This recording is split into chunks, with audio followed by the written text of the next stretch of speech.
কাম নাছিলে মই চাই থাকোঁতে কম্পিউটাৰত টুইটাৰত দেখিলোঁ নাগালেণ্ডত আইতা এজনীৰ মৃত্যু হৈছে। তেওঁৰ বয়স আছিল 121 বছৰ। আমি 121 বছৰ ইয়াত জীয়াই থাকিব নোৱাৰোঁ, কিন্তু নাগালেণ্ডৰ পাহাৰত কল কাৰখানা নাই কাৰণে, ধোঁৱা নাই কাৰণে আইতা এজনীৰ মৃত্যু হৈছে। তেওঁৰ বয়স আছিল 121 বছৰ। আজি যেতিয়া আমাৰ এই বৰটিকা মুদৈ গাঁৱত গছ নাগালেণ্ডৰ এবাৰ গড়লৈ উঠিব, কাৰখানা নাই কাৰণে, ধোঁৱা নাই কাৰণে আইতা এজনীৰ মৃত্যু হৈছে। তেওঁৰ বয়স আছিল 121 বছৰ। আজি যেতিয়া আমাৰ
উদ্দেশ্য হ'ল যে যিখন জিলাত গাঁওসমূহ স্বচ্ছ হ'ব, নগৰখন স্বচ্ছ হ'ব, তেওঁলোকক আমি 100 কোটি টকা দিম। আৰু কি কৰিব লাগে আমি নকওঁ, সেয়া জিলা উপায়ুক্ত আৰু বিধায়কসকলে লগ লাগি সেই কামখিনি নিৰ্মাণ কৰিব।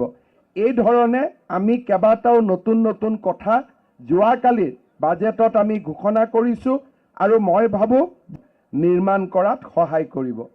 আজি মোৰ ইয়াত অহাৰ মূল উদ্দেশ্য হৈছিলে যে যিকোন গাঁৱে স্বচ্ছতাৰ পুৰস্কাৰ পালে, ৰঙা ফিটাত ইয়াত বন্ধ হৈ আছে আৰু ইয়াত কাৰ পুৰস্কাৰ আছে, ব্ৰহ্মপুত্ৰ জিলা পৰিষদৰ তলৰ গাঁওসমূহ, অৰ্থাৎ 46খন গাঁৱৰ মাজত প্ৰতিযোগিতা। কোনোবাই পাব, কোনোবাই নাপাব, কিন্তু ডাঙৰ কথা যে এই প্ৰতিযোগিতাটো আগলৈকেও চলি থাকিব। গতিকে এইবাৰ যোনে নাপাব, অহাবাৰ তেওঁলোকে পাবৰ কাৰণে চেষ্টা কৰিব লাগিব। নোপোৱাসকলেও মন বেয়া নকৰিব আৰু পোৱাসকলেও আনন্দটো একেলগে ভগাই ল'ব, যাতে সকলোৱে আনন্দ অনুভৱ কৰিব পাৰে। মই মৃণাল শইকীয়া ডাঙৰীয়াৰ অনুৰোধ কৰোঁ।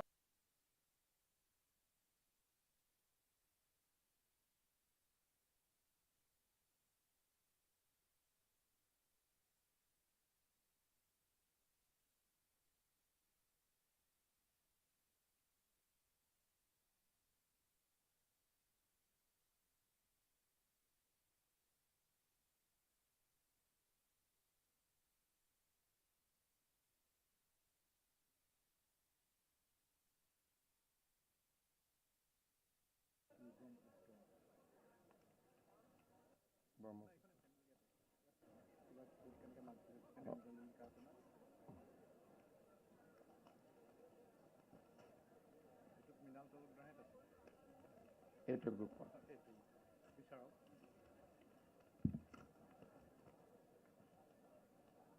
এইটো মানে ইণ্ডিভিজুৱেল মাৰ্কছ। এটা গাই দিওঁ না? ঠিক আছে, মই লাষ্টৰ পৰা কৈ যাম। 5টা পুৰস্কাৰ দিছে, ঠিক আছে? গতিকে লাষ্টৰ ফালৰ পৰা কৈ যাম। পঞ্চম পুৰস্কাৰ পাইছে গোৱালগাঁও। তাৰপিছত চতুৰ্থ পুৰস্কাৰ পাইছে মুদৈগাঁও। তৃতীয় পুৰস্কাৰ পাইছে দুলীয়াগাঁও। দ্বিতীয় পুৰস্কাৰ পাইছে দাধৰা আহোম গাঁও। এতিয়া মই প্ৰথম পুৰস্কাৰটো কৈছো। প্ৰথম পুৰস্কাৰ পাইছে দাধৰা গাঁও। সকলোকে ধন্যবাদ জনালো। আৰু মই ৰিজাল্ট ইয়াত সকলো জাজৰ চহী আছে। এই জাজৰ চহী থকা গোটেই ৰিজাল্ট এনভেলপ, গোটেই কাগজখিনি মৃণাল শইকীয়া ডাঙৰীয়াক অৰ্পণ কৰিলো। ধন্যবাদ। জয় হিন্দ, বন্দে মাতৰম।